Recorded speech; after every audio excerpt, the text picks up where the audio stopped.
They tell you the moon is the next frontier, a natural stepping stone, a promised land of silver dust and boundless opportunity.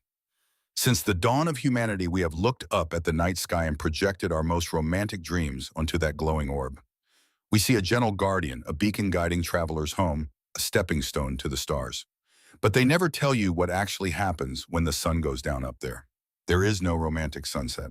There is no atmosphere to scatter the fading rays of light into brilliant hues of orange, pink, and purple. The sky does not gently darken. It snaps off. Like a cosmic executioner pulling a lever, the light is simply terminated.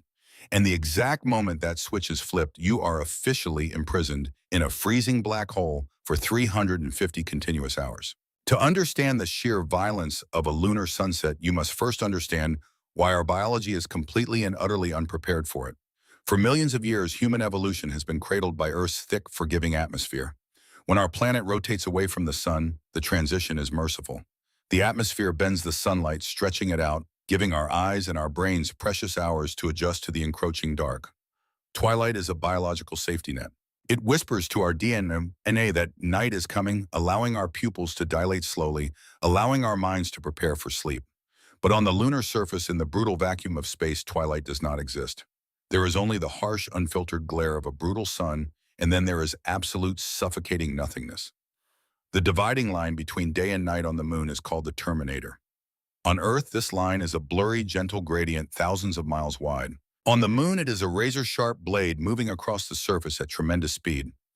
If you stand directly on the equator of the moon and watch the terminator approach, you do not see a sunset. You see a wall of absolute pitch-black darkness rushing towards you, swallowing the cratered landscape piece by piece. It moves silently, completely devoid of the howling winds that would accompany such a massive weather front on a terrestrial planet. It simply arrives and the light is murdered. And then the blade passes over you. I used to think going blind was the most terrifying thing a human being could experience. But reality out here is far worse. Here you are not blind. The universe has simply deleted the world around you. Your eyes are wide open, desperate, searching for even a single photon to anchor your sense of reality, but there is absolutely nothing. The human brain, a supercomputer evolved to process millions of visual cues every single second, is suddenly starved of all input. It panics. The three-dimensional space you were just standing in instantly collapses into a flat, suffocating wall of ink pressed directly against the visor of your helmet. You raise your heavy, gloved hand in front of your face. You know it is there. You can feel the joints of the suit resisting your movement. You can feel the tension in your own muscles. But you cannot see it. You are entirely alone in a sensory void. Without the visual confirmation of the external world, your universe instantly shrinks to the interior of your extravehicular mobility unit. The majestic expanse of the lunar frontier is gone, replaced by a claustrophobic prison of plastics, metals, and recycled air. Because the external silence of the vacuum is absolute, the internal noises of your suit become deafeningly loud. You hear the frantic mechanical whirring of the primary life support system fans struggling to circulate oxygen. You hear the rhythmic synthetic hiss of the breathing regulators. But most terrifying of all, you hear yourself. Your own ragged breathing echoes inside the bubble of the helmet, like the desperate gasps of a trapped animal. The thudding of your own heart reverberates through your jawbone, a frantic biological drumbeat, protesting its placement in an environment that actively wants it dead. You are a fragile sack of water, calcium, and delicate neurological wiring hovering over an abyss of nothingness. This is the moment the true psychological horror of the lunar night begins to take root. Darkness on Earth is just an absence of sunlight. But darkness in the vacuum of space feels like a physical entity. It feels heavy. It feels like a giant drop of black ink has fallen into a weightless, frictionless ocean, expanding infinitely and swallowing the flickering, pathetic candle of human existence. You are entirely cut off. The Earth, if it happens to be below the horizon, offers no comforting blue glow. There are only the distant, cold, unblinking stars, and they offer no illumination, only a staggering reminder of the incomprehensible, crushing scale of the cosmos. The universe is not actively malicious. It is not trying to kill you. It is simply a machine of infinite indifference operating on physical laws that have no room for the fragile warmth of human biology. We built our rockets, we planted our flags, and we declared ourselves conquerors of the void. But standing here in the absolute zero-photon environment of the lunar night, that arrogance evaporates. You realize that humanity is a tiny, insignificant biological anomaly trespassing in a graveyard that has been dead for 4 billion years. As the first hour of the 350-hour night begins to tick away, a primal dread settles into your bones. Your brain, desperately trying to construct a reality out of zero data, begins to falter. The horizon has vanished. Up and down lose their meaning. Without a gravitational cue as strong as Earth's, and without any visual reference points, your inner ear struggles to orient you. Vertigo sets in. You feel as though you are falling, plummeting endlessly through a pitch-black shaft, even though your boots are firmly planted in the lunar dust. This is the first psychological toll of the Terminator's blade. The darkness here is not a blanket that covers you so you can sleep. It is an active erasure of your environment, a sensory deprivation tank on a planetary scale. You must survive this utter sensory starvation, not just for a few hours, but for 14 and a half Earth days. And as you stand there paralyzed by the sudden deletion of the world, a new, far more immediate threat begins to creep through the soles of your boots. The darkness has robbed you of your sight, but the sudden absence of solar radiation is about to unleash a physical nightmare upon the very atoms of your spacecraft. The countdown has started. Hour 1 has barely begun. You have 349 hours left, and the abyss has only just opened its jaws. But darkness is not the only enemy. Listen closely to the deafening silence of the vacuum outside, and then listen to the interior of your sanctuary. Can you hear the metal screaming? While your eyes are still desperately trying to adjust to the sudden, absolute deletion of the sun, a far more insidious and violent physical reaction is beginning to tear at the very fabric of your survival. On Earth, we are profoundly spoiled by our atmosphere. It is a thick, swirling blanket of gases that not only scatters light to give us beautiful sunsets, but also acts as a massive thermal reservoir. When the sun goes down on Earth, the air retains the heat of the day. The oceans hold the warmth. The temperature drops gradually, politely over a period of many hours. The atmosphere acts as a buffer, protecting our fragile biology from the unforgiving extremes of the universe. But the moon has no atmosphere. It has no blanket. It has no oceans to store thermal energy. It is a naked rock suspended in the absolute zero abyss of deep space. Therefore, the moment the Terminator line passes over you and the sunlight is extinguished, there is nothing left to hold the heat. It does not simply get chilly. The temperature plummets with a violent, catastrophic speed that defies human comprehension.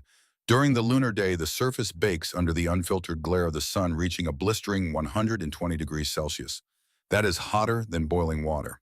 But the second the sun disappears, that heat immediately begins to radiate away into the infinite heat sink of the cosmos. Within mere hours, the temperature violently crashes down to minus 130 degrees Celsius. It is a molecular shockwave. You retreat into your lunar module, the heavily engineered habitat designed to keep you alive. You strip off your bulky extravehicular suit and zip yourself into a thermal sleeping bag, hoping to find some rest as the first hours of the long night begin. But sleep is impossible. In the vacuum of space, there is no sound outside. There is no wind to rattle the windows. But inside your pressurized module, there is air. And that air carries the acoustic horror of extreme thermodynamics. The walls of your habitat are made of advanced aerospace materials, titanium, aluminum alloys, and complex polymers.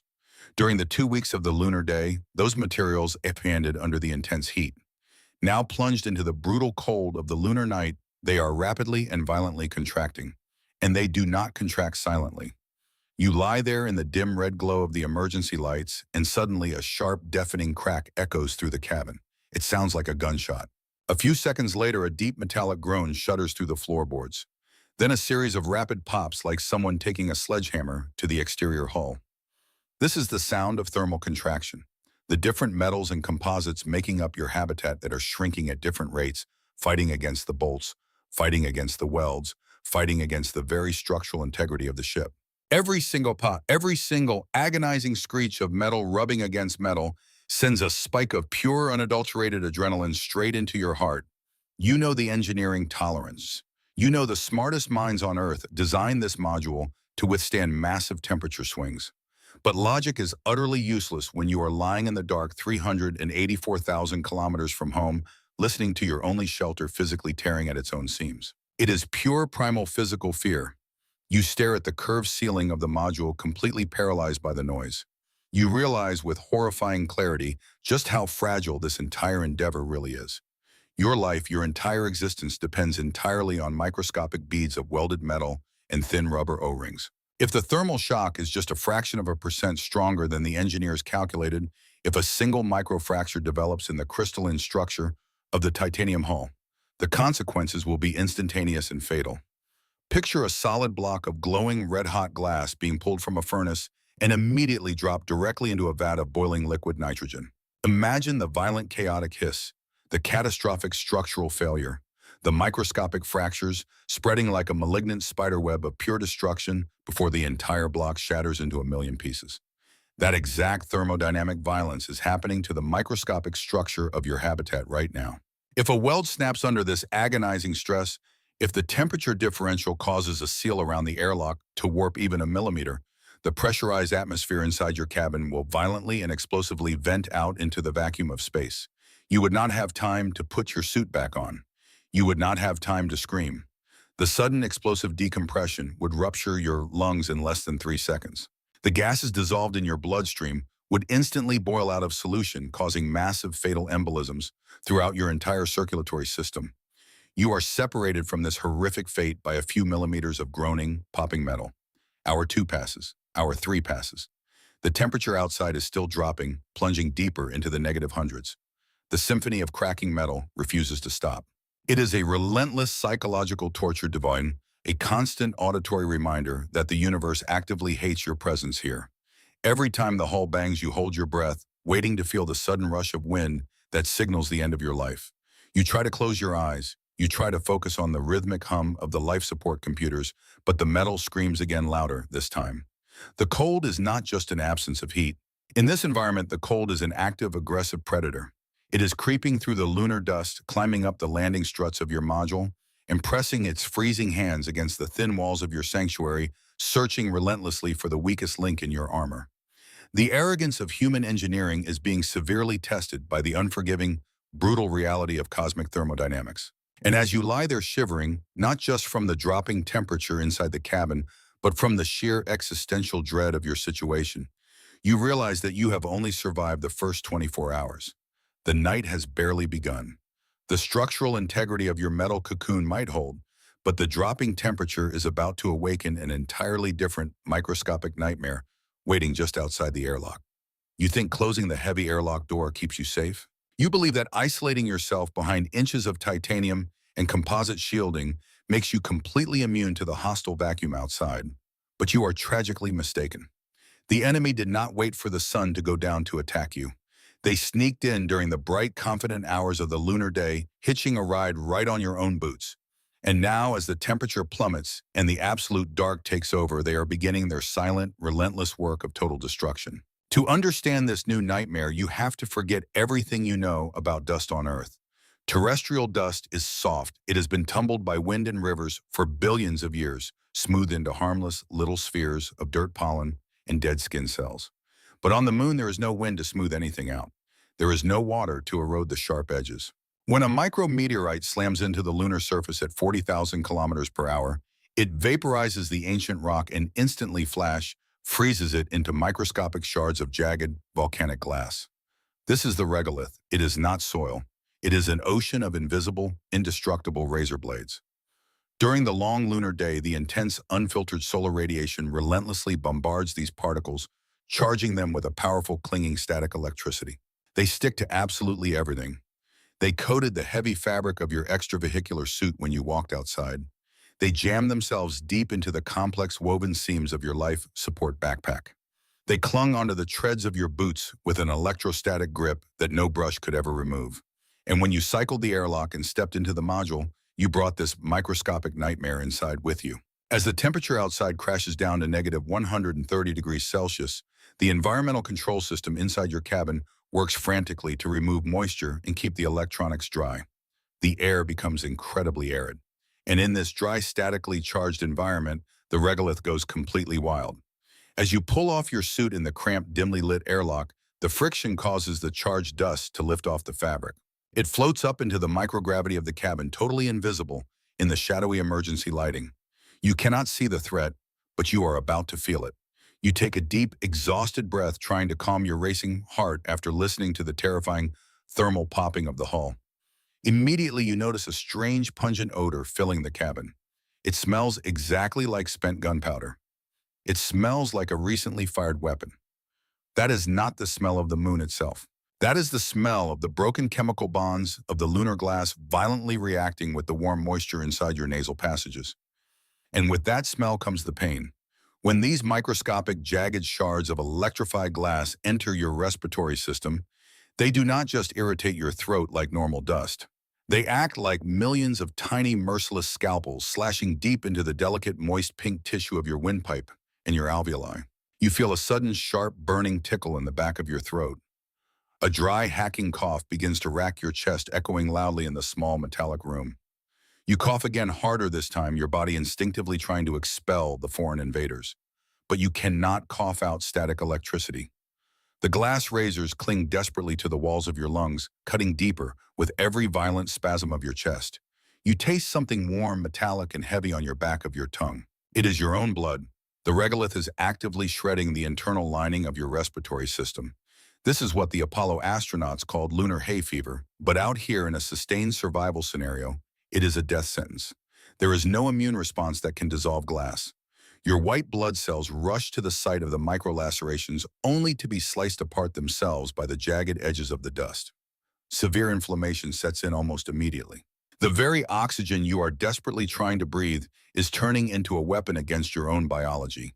You are slowly, agonizingly drowning in a localized microscopic bloodbath inside your own chest, and the nearest functioning hospital is 384,000 kilometers away across an impassable freezing void. But your biological lungs are not the only things bleeding out in the dark. The module itself, your metal womb, is breathing this abrasive dust as well. The environmental control and life support system, the massive mechanical lungs of your habitat, is constantly sucking in the cabin air, scrubbing out the toxic carbon dioxide and pushing fresh oxygen back out. The airborne regolith is being pulled directly into the massive intake vents. Imagine millions of microscopic electrified crystal parasites swarming into the delicate, high-speed turbine blades of the air circulators. They coat the precision bearings. They grind against the rapidly spinning metal shafts with the devastating abrasive force of industrial sandpaper. In the dead, heavy silence between the terrifying thermal cracks of the contracting hull, you start to hear a new, far more sickening sound. It is a high-pitched, agonizing whine coming from behind the ventilation grates. It is the sound of the primary air scrubber motor screaming as it struggles against the catastrophic friction of the lunar dust. The pitch drops lower and lower, transforming into a deep, vibrating growl as the metal bearings begin to physically seize up. You stare horrified at the environmental control panel on the bulkhead. A cluster of yellow warning lights flickers to life, casting a sickly, jaundiced glow over your pale, sweating face. Primary airflow is steadily dropping. The static electricity has bonded the razor dust so tightly to the fine filtration meshes that the system is literally choking to death. Humanity engineered its way to the stars. We built towering, majestic rockets that harness the apocalyptic power of controlled explosions. We calculated orbital mechanics with absolute flawless mathematical perfection. Yet all of that monumental arrogance, of all of that multi-billion-dollar technology is currently being dismantled and brought to its absolute knees by dirt, by the very ground you came to conquer. You are trapped in a freezing metal box, coughing up blood into your hands, listening to the mechanical heart of your sanctuary slowly grind itself into a catastrophic failure. The absolute crushing isolation of the lunar night amplifies every single wet cough, every single grinding noise of the dying fan, turning your shelter into a torture chamber. You realize with sickening clarity that the moon does not need to use massive asteroid impacts or catastrophic solar flares to wipe you out. It only needs to use its dust. The regolith is a silent, patient, invisible assassin that has waited billions of years for a fragile, arrogant, biological organism to finally show up, take a deep breath, and inhale it. And as the yellow warning lights on the console slowly transition into a flashing, urgent red, you realize that your oxygen supply is about to become the least of your problems. The dying air scrubbers are pulling more and more electrical current to keep spinning, draining your limited batteries at a terrifying rate. The 72nd hour of the long night is approaching, and you are about to plunge headfirst into a massive energy crisis. The coughing fit finally subsides, leaving your throat feeling like it has been scrubbed with barbed wire and your chest aching with every shallow breath. You wipe the bloody saliva from your mouth with the back of a trembling, pale hand. But there is no time to dwell on the microscopic razor blades tearing apart your lungs because the relentless flashing red light on the main control panel demands your immediate terrified attention. The air scrubbers are violently protesting the regolith ingestion, their electric motors whining and grinding, pulling a massive, completely unsustainable amount of amperage just to keep spinning. And that sudden, unexpected power surge is the match that ignites the true devastating crisis of the lunar night. The energy famine has arrived. During the long, blistering 2 weeks of the lunar day, your massive solar arrays basked in the unfiltered, intense radiation of the sun. They drank deeply from the cosmic well, fully charging the colossal banks of lithium-ion batteries and fuel cells buried deep within the underbelly of your habitat module. You were awash in glorious unlimited power. You had the luxury of bright white daylight illumination inside the cabin, perfectly regulated temperatures, and all the scientific equipment humming happily along.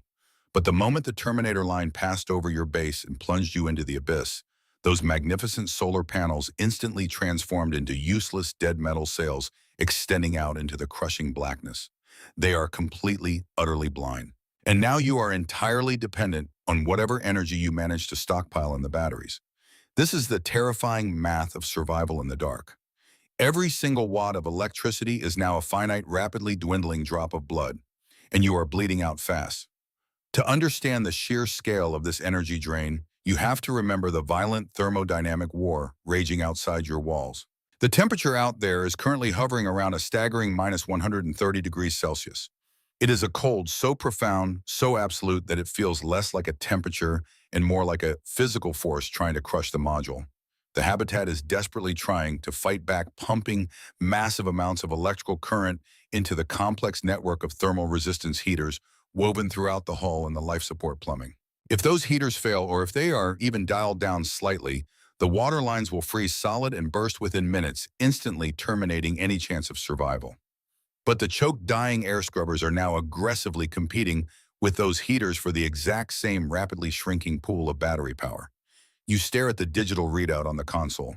The battery reserve percentage is not just dropping, it is plummeting. It is a terrifying, mesmerizing freefall. 90%, 85%, 78%. And you are only in the 72nd hour of a 350-hour-long brutal night. The math does not lie, and the math says you are going to die. This is the moment the crushing reality of deep space resource management completely shatters any remaining illusions of human control. You are no longer an explorer. You are a desperate accountant of your own survival, balancing a ledger written entirely in watts, oxygen levels, and body heat. You reach out with a shaking, sweaty hand and flip open the clear plastic cover of the emergency power shedding protocol switch. It is a large, heavy, menacingly red toggle. You take one last deep breath of the dusty metallic air and you throw the switch. The result is immediate and terrifying. The bright, comforting white lights overhead instantly snap off, plunging the cabin into absolute suffocating darkness for a heart-stopping second before the low-power, dim red emergency LED strips flicker weakly to life. The humming of the scientific equipment dies completely. The communication arrays shut down, severing your only remaining link to Earth. The habitat module instantly feels like a tomb. But that is not the worst part. The worst part is the sudden, chilling silence. You have just shut down the secondary heating loops in the outer compartments to save power for the core life support systems. The temperature inside the main cabin begins to drop almost immediately. You can physically feel the heavy, oppressive cold creeping through the bulkheads, radiating from the floorboards, sinking its icy teeth into the back of your neck.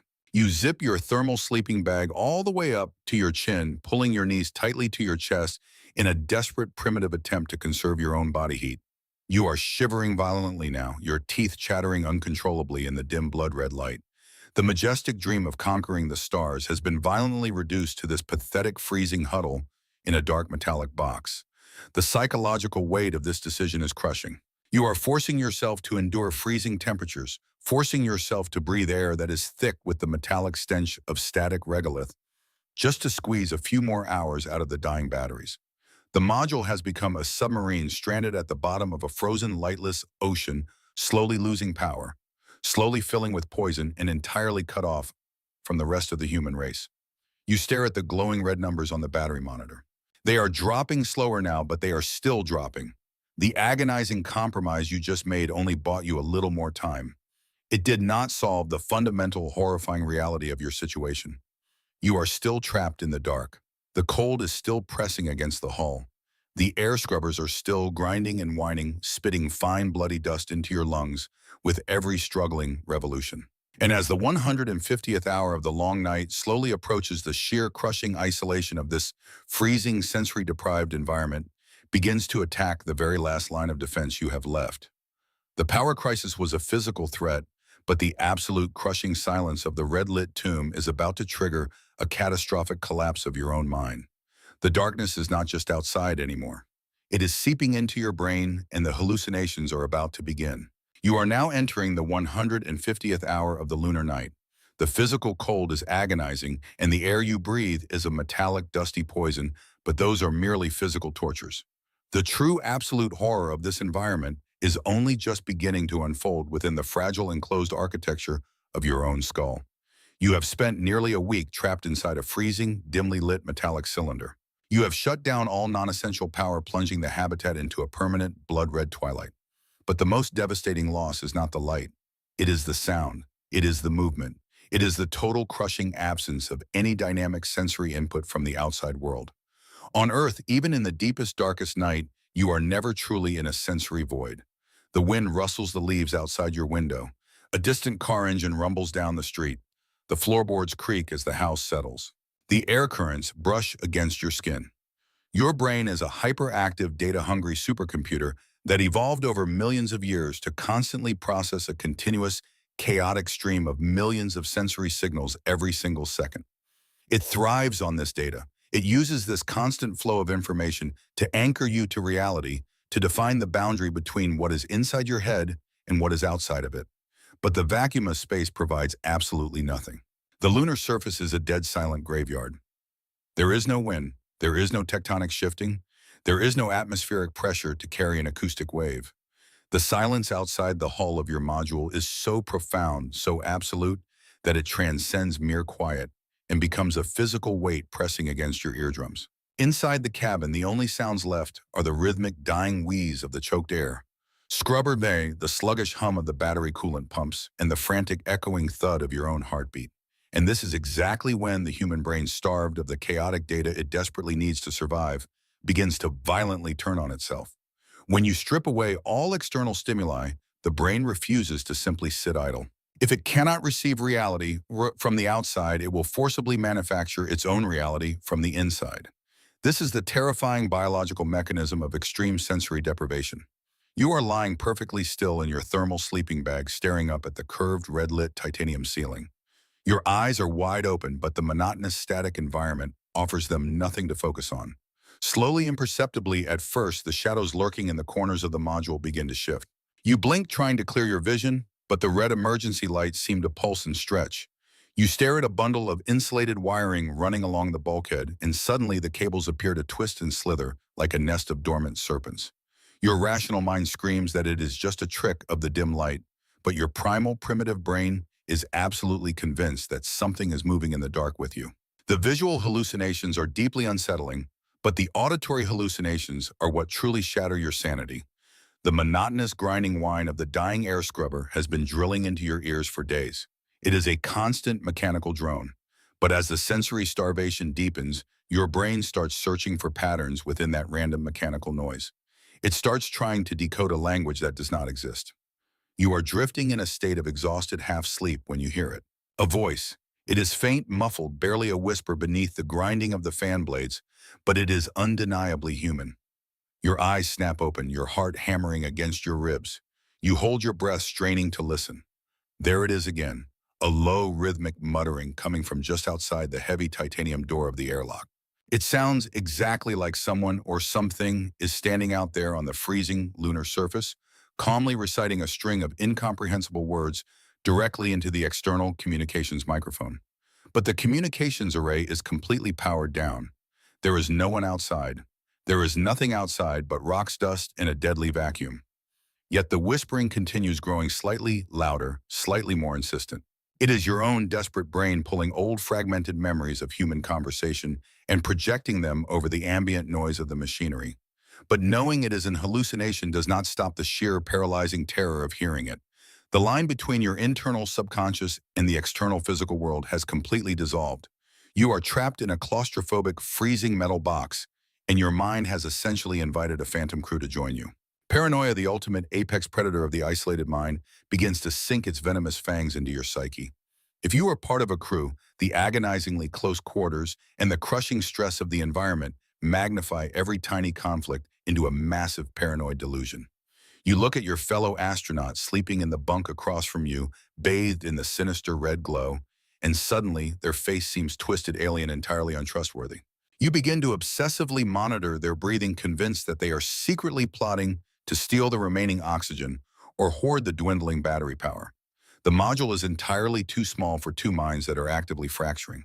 But if you are utterly alone, the paranoia takes an even darker, more existential turn. You become acutely, terrifyingly aware of the vast, crushing emptiness surrounding your tiny metal bubble. You feel the heavy, invisible gaze of the universe pressing down on you.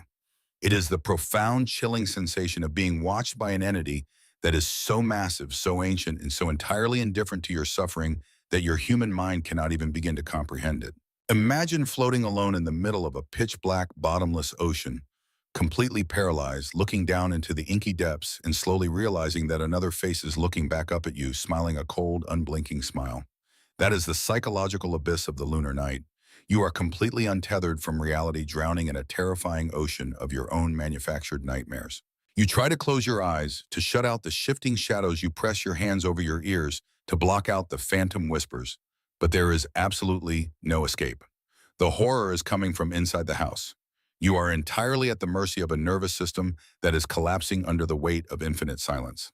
And just when you think you have reached the absolute lowest depths of human suffering, just when you believe your mind cannot possibly endure another second of this torturous, hallucinatory purgatory, the universe decides to remind you that the shadows are not the only invisible things in the dark. While your brain is busy fighting ghosts, a very real, completely invisible, and utterly devastating physical storm is silently passing straight through the thick titanium walls of your sanctuary, aiming directly for your fragile, exposed DNA.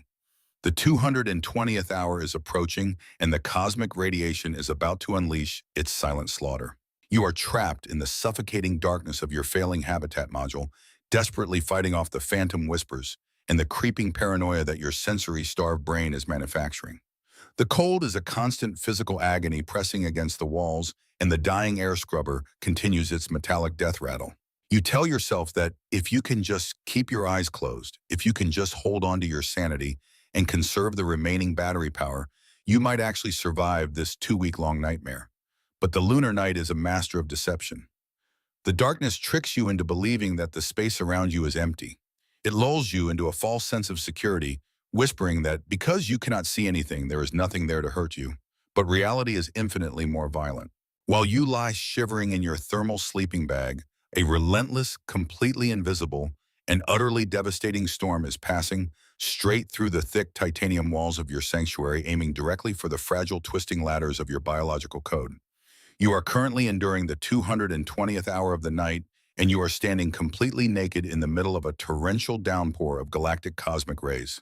To understand the sheer scale of this invisible slaughter, you must look far beyond the freezing rock you are currently trapped on. On Earth, humanity is sheltered within an invisible, impenetrable fortress.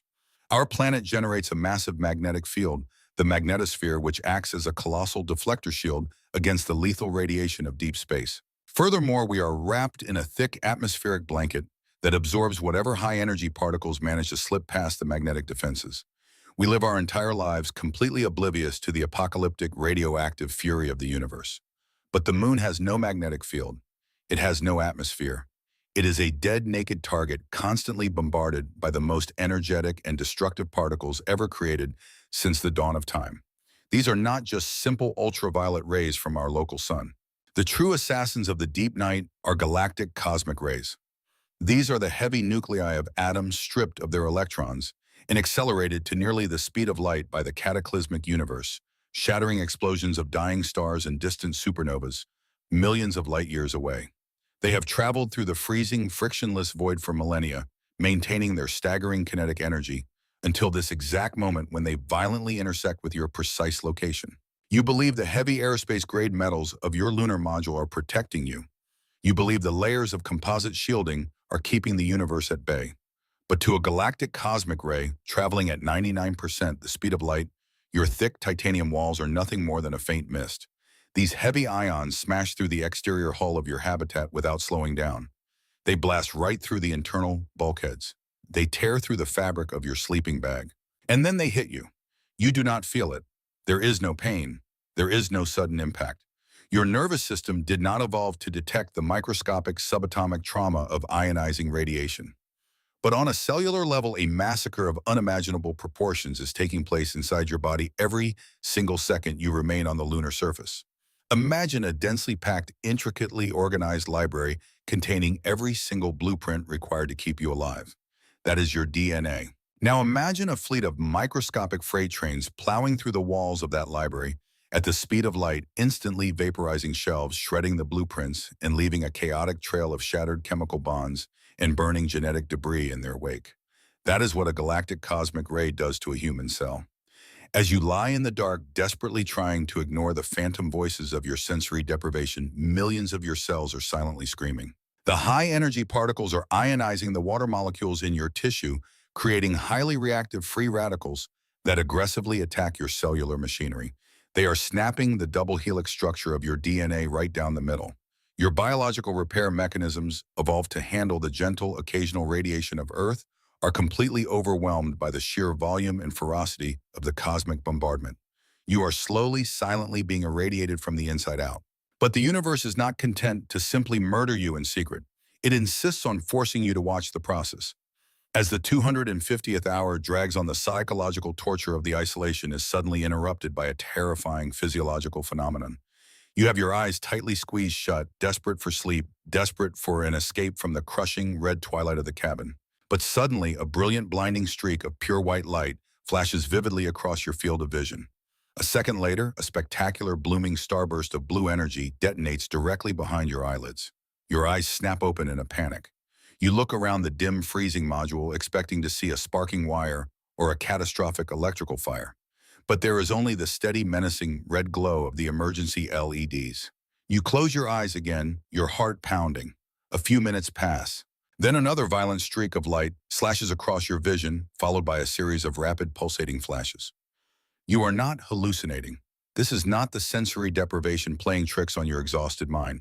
This is a very real, scientifically documented horror known as the cosmic ray visual phenomenon. The high-energy particles from distant supernovas are literally smashing directly through the physical structure of your skull. They are passing straight through the aqueous humor of your eyeballs. As these particles travel faster than the speed of light in water, they generate a microscopic shockwave of electromagnetic radiation known as Cherenkov radiation. The flashes of light you are seeing are the actual physical shockwaves of cosmic bullets detonating inside the soft tissue of your own retinas. The enemy is no longer just outside the hull. The enemy has bypassed every single physical and psychological defense you possess, and it is currently staging a fireworks display inside your optic nerve. You cannot look away. You cannot close your eyes to stop it.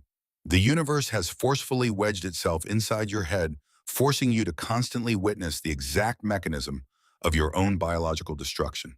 Every time you see a flash, you know another strand of your genetic code has been violently severed. The radiation does not discriminate. It passes through your vital organs, your heart, your liver, and the delicate neurological pathways of your brain. You begin to wonder if the phantom whispers you were hearing earlier were truly just psychological hallucinations, or if they were the early symptoms of cosmic rays physically destroying the cognitive centers of your cerebral cortex. The boundary between madness and actual brain damage blurs entirely. You try to calculate the cumulative dose you are receiving, trying to remember the safe limits of sieverts and grays from your training manuals, but the numbers lose all meaning when you are utterly defenseless. There is no lead bunker to hide in. There is no water shield thick enough to slow down the heavier ions. The realization washes over you like a tide of freezing water. Your body, the masterpiece of millions of years of evolutionary refinement on a warm, watery planet, is fundamentally incompatible with the wider universe. We were built for the cradle, not the abyss. You lie there paralyzed, your breathing shallow and ragged, watching the silent, beautiful, and utterly lethal cosmic light show exploding behind your eyelids. The sheer existential dread of the situation threatens to crush whatever tiny fragment of sanity you have left. You are a fragile carbon-based organism being slowly microwaved by the death throes of ancient stars trapped in a freezing, choking metal box that is rapidly running out of power. And as the 280th hour of the night approaches, you realize that the relentless cold and the abrasive dust are about to trigger a completely new catastrophic failure. You have been so focused on your own biological breakdown that you have ignored the mechanical breakdown of your only shelter. Humanity places absolute blind faith in its machines, but in the brutal depths of a minus 130-degree vacuum, the fundamental laws of physics are about to violently betray your engineering.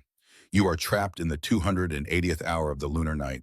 Your body is being silently riddled by invisible cosmic bullets, your lungs are bleeding from microscopic glass shards, and your mind is teetering on the absolute edge of a hallucinatory abyss. But as you lie shivering in the blood-red gloom of your dying habitat module, the universe prepares to deliver its most agonizing, humiliating blow. It is going to strip away the very last thing you believe in.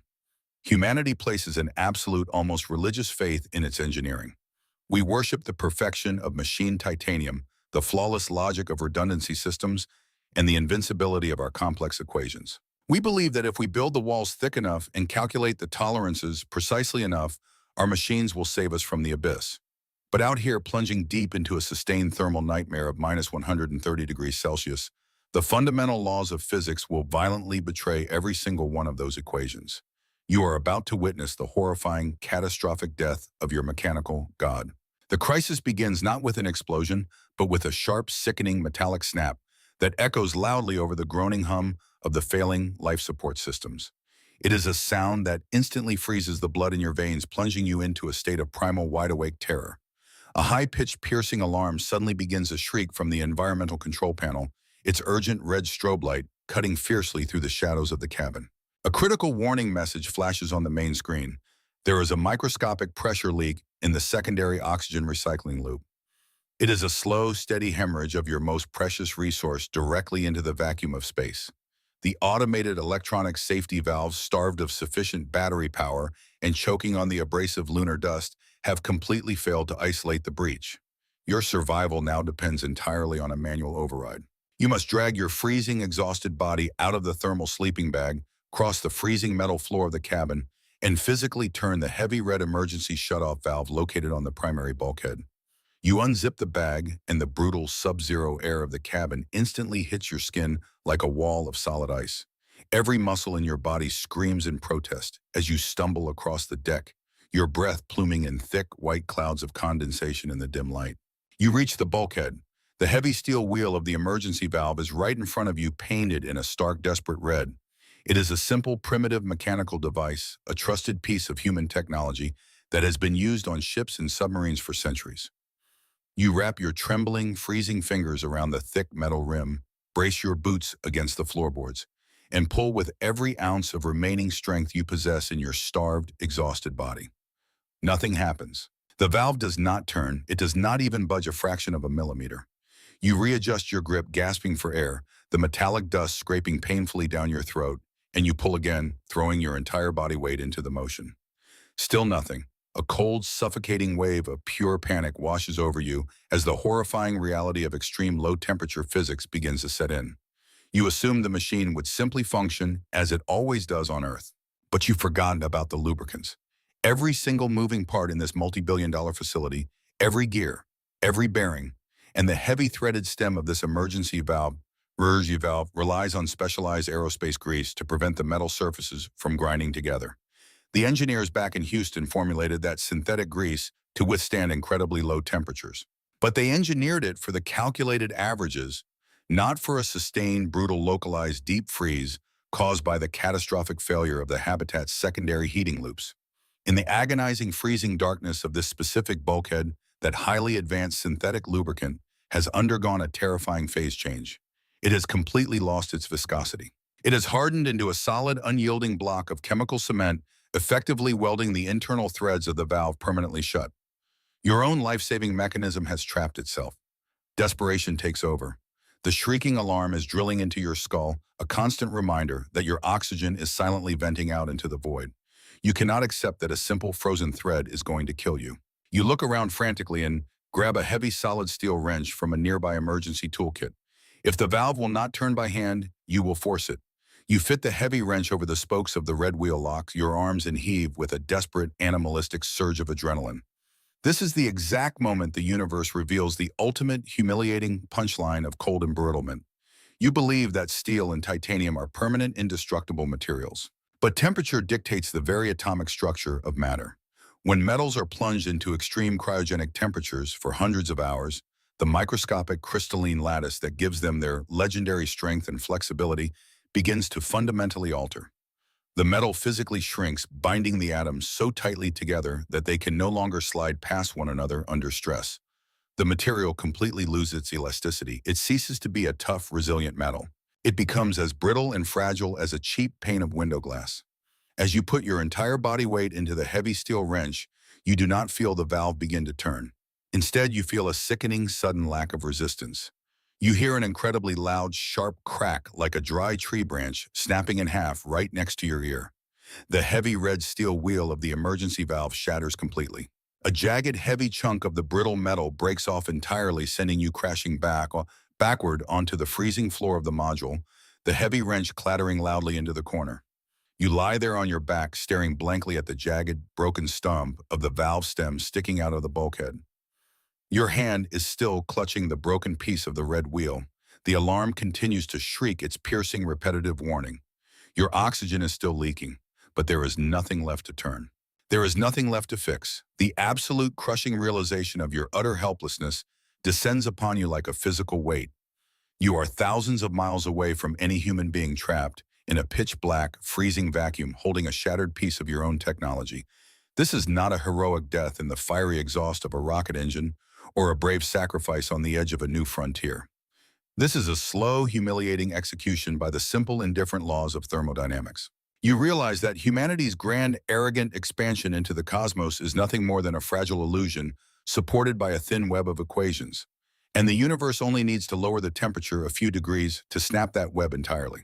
We are nothing but arrogant apes who built a very complicated tin can, and the cold void is crushing it without even noticing our presence. You drop the broken piece of metal. It hits the floorboard with a dull, pathetic thud. The energy crisis, the suffocating regolith dust, the invisible cosmic rays, and the psychological torture of the isolation were all just the prelude. The shattering of the valve represents the final irreversible collapse of your survival infrastructure. The habitat module is no longer a shelter. It is officially a casket slowly bleeding its remaining air into the dark.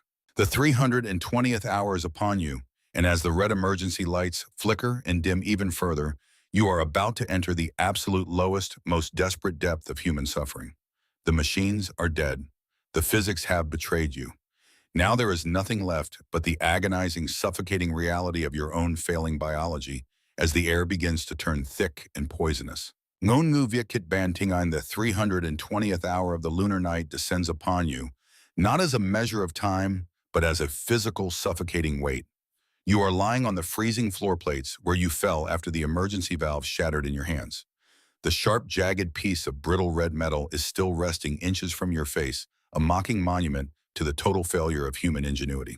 The piercing shriek of the pressure alarm has finally died, not because the leak was fixed, but because the audio warning system simply ran out of battery power. The module is now entombed in a haunting, profound silence, broken only by the ragged, wet rasp of your own breathing. But even your breathing is changing. The air inside the cabin is no longer the crisp, sterile mixture of nitrogen and oxygen it was 2 weeks ago. It is turning into a thick, invisible poison. The breached secondary loop is slowly bleeding your life support out into the vacuum, but that is only half the execution.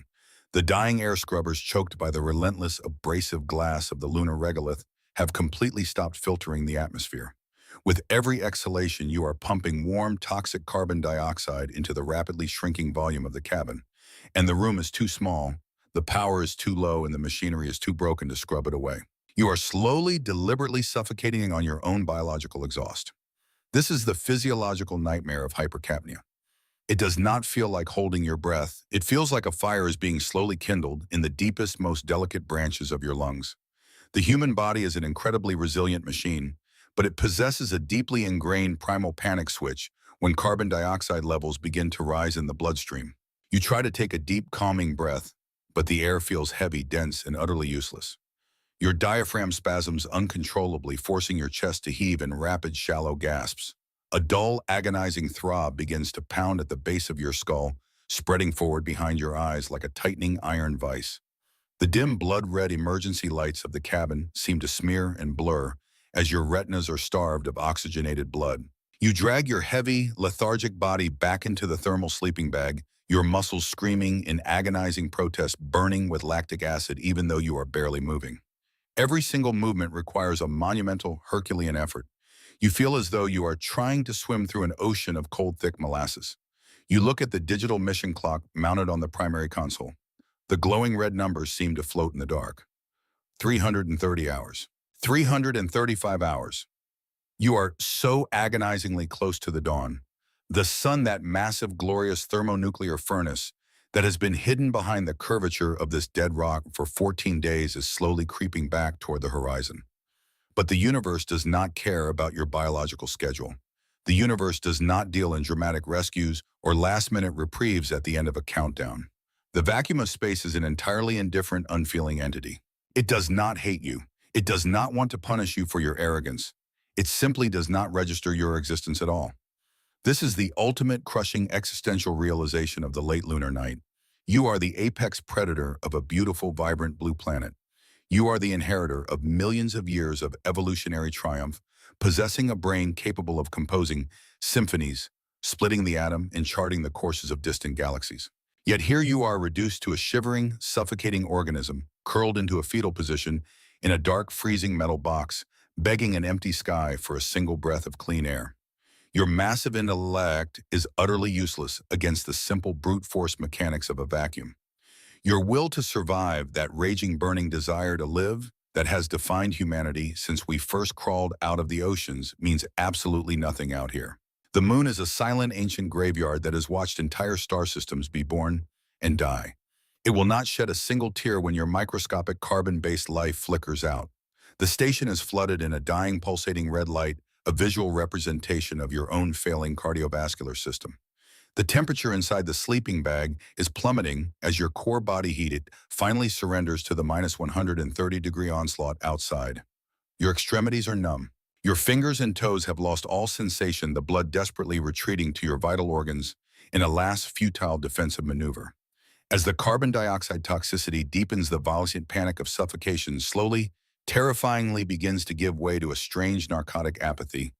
The agonizing burning in your lungs dulls into a heavy, warm numbness. The throbbing headache softens into a thick, foggy confusion. Your brain, heavily starved of oxygen, is beginning to shut down its higher cognitive functions. You no longer feel the abrasive bite of the regolith dust in your throat. You no longer care about the shattered valve or the dying batteries. The hallucinations return, but they are no longer the terrifying, paranoid phantoms of the deep night.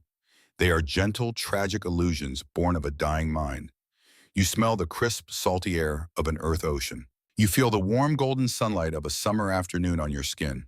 You hear the distant, comforting sound of rain falling on a wooden roof. Your mind is building a beautiful, comfortable room for you to die, and projecting a desperate montage of the home you will never see again across the inside of your heavy eyelids. You are a single dying ember at the bottom of a frozen black canyon, slowly being buried under an eternal blizzard of cosmic indifference. The 349th hour ticks over on the console. You are hovering precisely on the agonizing, razor-thin boundary between life and death, your chest barely rising, your pulse a weak, fluttering thread. And it is in this exact moment of total physical and psychological surrender, when you have finally accepted the absolute certainty of your own demise, that the darkest, most cruel twist of the entire lunar cycle prepares to reveal itself. The dawn is finally coming. But salvation is an absolute lie. The 350th hour arrives not with a triumphant fanfare, but with the silent, indifferent turning of celestial gears. You are lying in the suffocating dark, your mind drifting in a hazy, oxygen-starved purgatory, waiting for the final merciful shutdown of your biological systems. But the universe is not finished with you yet. The Terminator line, that massive, invisible blade of shadow that plunged you into this freezing hell 14 days ago, has finally completed its slow, agonizing crawl around the circumference of the moon. The first ray of light finally touches your retinas. You have survived the abyss, but the joy dies in your throat the exact moment you realize this brutal, crushing truth. Dawn is not a rescue. Dawn is an absolute terrifying lie. On Earth, a sunrise is a gentle, forgiving process. The thick atmosphere scatters the approaching sunlight, painting the horizon in soft, beautiful gradients of purple and gold, gently warming the soil and slowly waking the biosphere from its slumber. But out here, staring through the thick quartz window of your dying module, there is no atmospheric filter. There is no gentle awakening. The transition from absolute freezing blackness to blinding thermonuclear fury is instantaneous. The sun crests the jagged, dead horizon like an exploding stellar bomb. The light hits the interior of your cabin with a physical, violent force. Your pupils dilated to their absolute maximum limit after 350 hours of total darkness are instantly seared by the unfiltered apocalyptic glare of a naked star. It is a blinding, agonizing flash of pure white radiation that forces you to squeeze your eyes shut and bury your face in your freezing, trembling hands. But the catastrophic assault of the lunar dawn is not merely visual. The true devastating horror is thermodynamic. For 2 excruciating weeks, the titanium hull of your habitat has been plunged into a deep freeze of minus 130 degrees Celsius. The metals have shrunk, the crystalline structures have become brittle. The broken emergency valve resting on the floor is a permanent testament to the merciless power of that cold. But the instant that blinding, unfiltered sunlight strikes the exterior shielding of the module, the temperature does not just warm up. It skyrockets with a terrifying, uncontrollable velocity. Within mere hours, the exterior of the hull will violently swing from negative 130 degrees to a blistering, boiling positive 120 degrees Celsius. You are lying on the floor gasping for the thick, toxic air when the symphony of destruction begins all over again. During the long night, you listen to the terrifying gunshot cracks of the metal contracting. Now you must listen to the agonizing, tearing screams of the metal violently expanding. The massive thermal shock sends catastrophic stress waves rippling through the already weakened bulkheads. Every single weld, every single microscopic stress fracture created by the deep freeze is now being brutally pulled in the exact opposite direction. The structural groans are louder, deeper, and far more chaotic than before. The habitat sounds like a dying metallic beast being slowly torn apart by an invisible giant. You thought the dawn would bring salvation. You thought the sunlight would hit the frozen solar arrays instantly, recharge your dead batteries, and restart the glorious hum of your life support systems. But technology does not survive a 250-degree temperature swing unscathed. The delicate silicon wafers of the solar panels, frozen brittle for weeks, are now being subjected to a rapid blistering expansion. Microscopic connections shatter. Conductive pathways warp and break. The power does not magically return. The air scrubbers permanently jammed with the abrasive glass like regolith dust remain completely silent. The broken oxygen valve cannot be magically repaired by the sunlight. The glorious life-giving sun is doing absolutely nothing but baking you alive inside a shattered, suffocating metal coffin. Your lungs burning with carbon dioxide toxicity now have to cope with the rapidly heating stagnant air. The sweat that was frozen to your brow just moments ago now begins to melt, stinging your eyes, mixing with the metallic dust that coats every surface of the cabin. This is the moment the true inescapable horror of the lunar environment completely breaks your spirit. You realize that you are not an explorer conquering a new frontier. You are a microscopic, fragile insect trapped on the surface of a pendulum, swinging violently between 2 absolute extremes of physics. There is no middle ground. There is no temperate zone. You are either freezing in the dark or boiling in the light. The cycle will simply repeat itself until the structural integrity of the module finally gives way, or your biological heart simply stops beating from the sheer overwhelming stress of existing in a place that actively demands your death. The psychological relief you expected from the dawn instantly evaporates, replaced by a crushing, profound despair. You survived the longest night in human history, only to realize that the day is just another executioner wearing a different mask. You are an ant desperately climbing to the top of an hourglass, only to realize the glass has just been violently flipped upside down. As the temperature inside the cabin rapidly begins to climb, shifting from a freezing tomb to a suffocating oven. The grand, majestic illusions of human space exploration dissolve entirely into the blood-stained, dusty reality of mere survival. We built magnificent rockets, we mapped the stars, and we wrote beautiful, inspiring poetry about leaving our earthly cradle.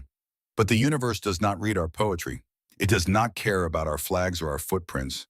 It operates on a scale of cold, hard thermodynamics and lethal radiation. A scale where human biology is nothing more than a temporary, fragile anomaly.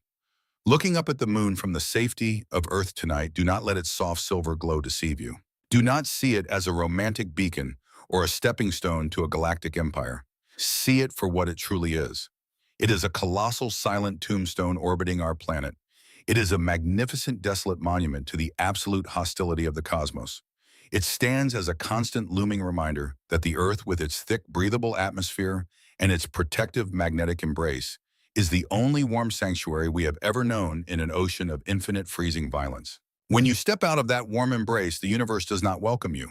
It instantly begins the methodical, ruthless process of erasing you. The price of our cosmic arrogance is paid in freezing, blood-shattered metal and the absolute certainty that we were never meant to leave home. But if you believe the moon is the ultimate prison, you are gravely mistaken. The moon is merely the antechamber of hell. Mars, the glittering red jewel of our sci-fi fantasies, the so-called promised land of our future, is actually a radioactive slaughterhouse hiding behind a veil of toxic dust storms. Next week, we are going to violently tear away the romantic illusions of the Martian dream and expose the horrifying, lethal reality of the red planet. It is a truth so terrifying it will make you beg to stay on Earth forever. Do not forget to subscribe to our channel right now. You absolutely do not want to miss this nightmare.